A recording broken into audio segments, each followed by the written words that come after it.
अस्सलामुअलैकुम, मैं आपका होस्ट बाबर शरीफ कांजू। आप देख रहे हैं हमारा यूट्यूब चैनल कांजू टीवी 1 और फेसबुक पेज चौधरी बाबर शरीफ कांजू ऑफिशियल।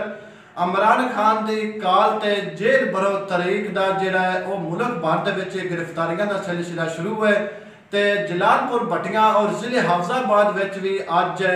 गिरफ्तारियां का जिहड़ा सिलसिला वो शुरू है। मेरे नाल PTI दे निसाफ वेलफेयर दे कारकुन ने वो मौजूद ने। अज इन्हां अपने कैदीन चौधरी शौकत अली भट्टी ते हमरा हाफजाबाद तो गुजराल एक काफिला जा रहा है जिंदे विच इन्हां उत्थे जाके गुजराल पूरी डिवीजन दे जिन्ने भी कारकुन होंदे वो गिरफ्तारियां दे रहे हैं। असीं इन्हां नाल गुफ्तगू करने आ भी गिरफ्तारियां अपना जिहड़ा दे रहे ने कितने को लोग ने, क्या मरदाबाद जा रहे हैं या किस तरह जा रहे। जी अस्सलाम वालेकुम। अच्छा भाईजान, जेरे अपना निसाब वेलफेयर की तरफ तुसी गिरफ्तारियां दे रहे हो, ये किरा हाफजाबाद तो कितने को लोग इस ते गिरफ्तारियां दे रहे हैं? कंजू साहब, पहली के जलालपुर भट्टियां दे विचों काफ़ी लोग जो कि अपना नाम रजिस्टर करवा चुके हैं और जा चुके हैं। ये साढ़े सिर्फ वेलफेयर विंग के जोड़े अहदेदार सन उन्होंने भी 3 तो 4 लोग जा चुके हैं। बकाया असी तो तुहाडे सामने मौजूद हाँ और इंशाल्लाह साड़ी जितनी विंग है पूरे हाफजाबाद के डिस्ट्रिक्ट के जिथे जिथे भी नुमाइंदगी कर रही है ये सब लोग जान गए। चूँकि खान साहब अपनी कोई जाती जंग नहीं लड़ रहे, खान साहब साड़ी जंग लड़ रहे हैं चूँकि उन्होंने साढ़े वास्ते गोलियां खाइया ने तो कि यार साढ़े लिए साढ़े को जेल भरो तारीख के एक नाम लिखवान का एक सुनहरी मौका है कि कल साढ़े अबाओ जदा सानू मसाला देते सन कि पाकिस्तान बनाने वास्ते सन कुर्बानियां दीतियां तो कल असी सोचते हैं कि आने वाले वक्त असी भी अपने आने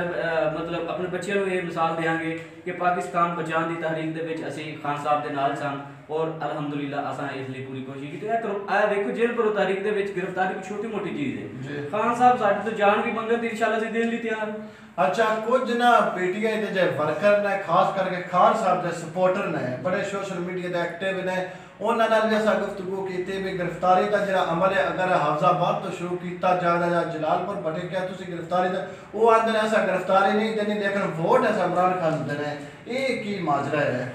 कंजू साहब वो नाता है कि भी मौका है भी टिकट लेनी है MNA MP के लड़ना है और ना जब बसाता और ना शांत जी असि टिकट मंगी शांत पेड़ दी कौन सिर्फ नहीं देने तो असि गिरफ्तारियां नहीं देने लिहाजा साडा जो वोट है वो इमरान खान है। पहला सवाल थोड़ा कि वो गिरफ्तारियां क्यों नहीं दे रहे?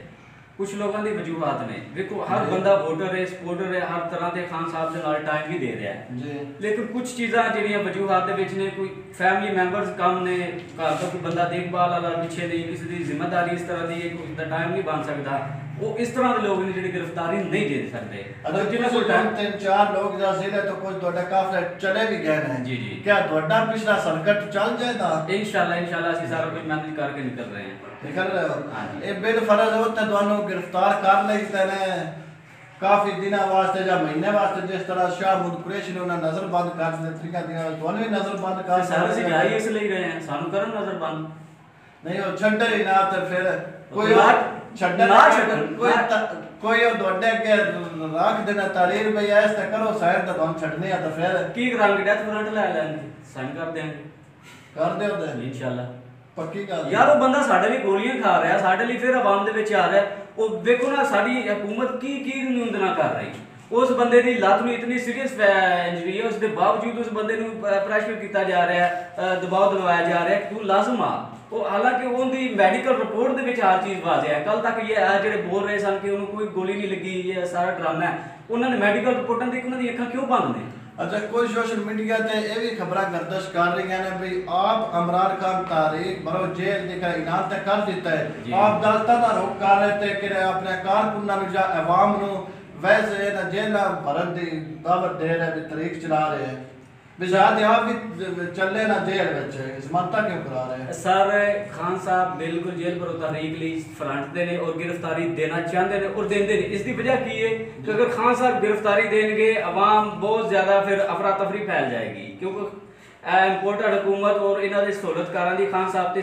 सिर्फ एक वजह कि उन्होंने नज़र की कि खान साहब साढ़े काबू आ जाए इन्होंने असीं किसी ना किसी तरीके खान साहब को मार दिता जाए और पार्टी खान साहब ने पीछे कर दी है वरना खान साहब अगर इस चीज़ तो डरते होंगे या कोई गलबात होंगी उस दिन अदालत पेश ना होंगे जबकि सारी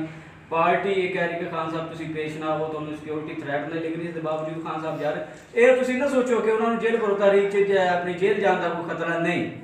ਉਹ ਸਾਡੇ ਮੁਲਕ ਦੇ ਅਮਨ ਦੀ ਖਾਤਰ ਇਹ ਕਰ ਰਹੇ ਨੇ, ਕਿਉਂਕਿ ਇੱਥੇ ਲੋਕਾਂ ਇੱਟ ਨਾਲ ਇੱਟ ਵਜਾ ਛੱਡਦੇ। ਉਹਨਾਂ ਨੇ ਤੇ ਆਪਣੀ ਗ੍ਰਿਫਤਾਰੀ ਇਸ ਚੀਜ਼ ਦੇ ਤਹਿਤ ਦੇਣੀ ਹੈ, ਲੇਕਿਨ ਇਹਨਾਂ ਲੋਕਾਂ ਨੇ ਖਾਨ ਸਾਹਿਬ ਨੂੰ 1 ਮਿੰਟ ਵੀ ਉੱਥੇ ਰਹਿਣ ਦੇਣਾ। ਖਾਨ ਸਾਹਿਬ ਨੂੰ ਤੋਂ ਮਤਲਬ जनाब पीटीआई से जरा खास वर्कर ने आज गुजरात जाके अपने जेल पर तरीक की गिरफ्तारी है वो देन चलने ने अपने कैदीन के हमरा पूरा जिले हाफजाबाद तो जगह जगह तो पिंडी पट्टियां सुखे की काले की बनी के तारड़ ते जलालपुर पट्टियां तो लोग जड़े कारकुन है वो जा रहे हैं हाफजाबाद तो काफले की सूरत गुजरात यासमीन अरशद दे हमरा उत्थे जाके गिरफ्तारियां एक गल क्लियर करते जी ਜਿਹੜਾ ਤੁਸੀਂ ਸਵਾਲ ਕੀਤਾ ਸੀ ਨਾ ਵਿੱਚ ਇੰਟਰਪਟ ਹੋ ਗਿਆ ਕਿ